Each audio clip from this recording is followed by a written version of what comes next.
ጤና ይስጥልኝ። አማን ፍስሐ ጽዮን እባላለሁ። የኢቢኤስ ቴሌቪዥን የሥራ አስፈጻሚ ዋና ሥራ አስፈጻሚ ነኝ። የኢቢኤስ ቴሌቪዥን ለ15 ዓመታት በኢትዮጵያ ምድር ፕሮግራሞች ሲያሰራጭ ቆይተዋል። የታዋቂዎቹ አባት አረፉ። የኢቢኤስ ቀጣይ ዕጣ ፈንታ ጥያቄ ውስጥ ገብቷል። ሰላም ጤና ይስጥልን የአሻም ቲዩብ ተከታታዮቻችን፣ ዛሬ በሐዘን ዜና ተከስተናል።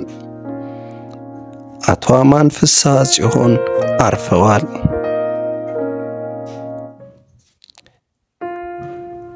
የኢቢኤስ ቲቪ መስራችና በኢትዮጵያ የሚዲያ ታሪክ የመጀመሪያውን እርምጃ የተራመዱት እንዲሁም በግል የሚዲያ ታሪክ የመጀመሪያውን የግል ቴሌቪዥን በኢትዮጵያ አቆጣጠር በ2000ዎቹ መጀመሪያ በጊዜው በመንግስት ብቻ በተያዘው የሚዲያ አማራጭ ህዝቡ አማራጭ በሌለው ቆይታ በነበረበት በዚያ ጊዜ አንድ ደፋር ሰው የመጀመሪያውን የቴሌቪዥን ጣቢያ ለኢትዮጵያ ህዝብ እንኩኝ አለ።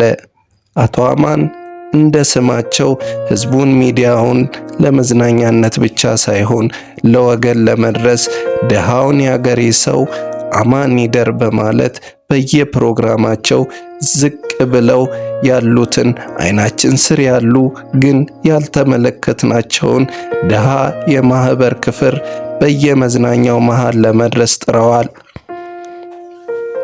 በሳቸው የስልጣን ዘመን በቅርቡ ከምናውቀውና ብዙዎችን በችግር የተሸፈነ ውበታቸውን በማሳየት የሚታወቀውን ከውበት በላይ እንዲሁም በኢትዮ ኤርትራ ጦርነት ምክንያት የተራራቁ እናትና አባት፣ ልጅና እናት፣ ባልና ሚስት የተገናኙበትን እንዲሁም አቶ አማንን በደንብ እንድናውቃቸው ያደረገንን ያ አዲስ ምዕራፍ ላይ የቀረበችውን ብርቱካን በተመለከተ እሳቸውና ባለቤታቸው በታሰሩበት እንዲሁም ዶክመንተሪ ላይ በቀረቡበት ጊዜ ነበረ።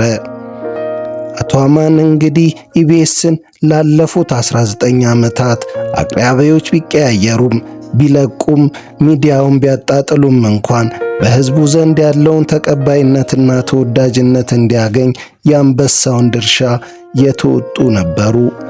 በዚህ ብቻ ሳይበቁ አዳዲስና ወጣት የሥራ ዕድል በመፍጠር መጋረጃ በመግለጥ በህዝቡ ዘንድ ታዋቂና ተወዳጅ እንዲሆኑ አድርገዋል።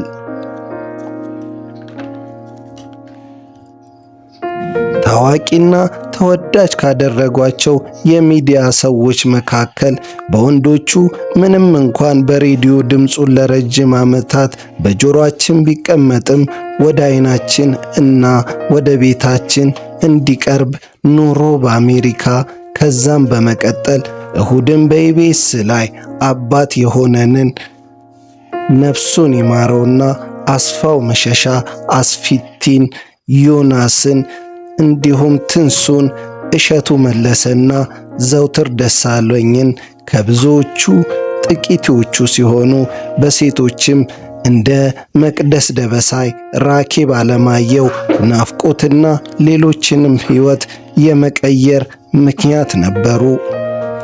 በተለምዶ ሟች አይወቀስም ስለሚባል ብቻ ሳይሆን ስለሆኑ ብቻ መልካም ሥራዎቻቸውን እናወራለን። በእነዚህ ብቻ ሳይሆን በኢትዮጵያ ብሮድካስት ማህበር ሰብሳቢ በመሆን በመብራት እንዲሁም የኢትዮጵያ ጣቢያዎች ከውጭ ሀገራት ሳተላይቶች ወጥተው በራሳቸው የሳተላይት መድረክ እንዲተላለፉ በሚያስችለው የኢትዮጵያ ሳት ፕሮጀክት ላይ ተሳትፈዋል። በዚህም በኢትዮ ሳት ቻናል እንዲፈጠር ምክንያት ሆነዋል። አቶ አማን ፍስሐ ጽዮን ላለፉት ዓመታት በውጪ እየተመላለሱ ሕክምና ሲከታተሉ ቆይተዋል።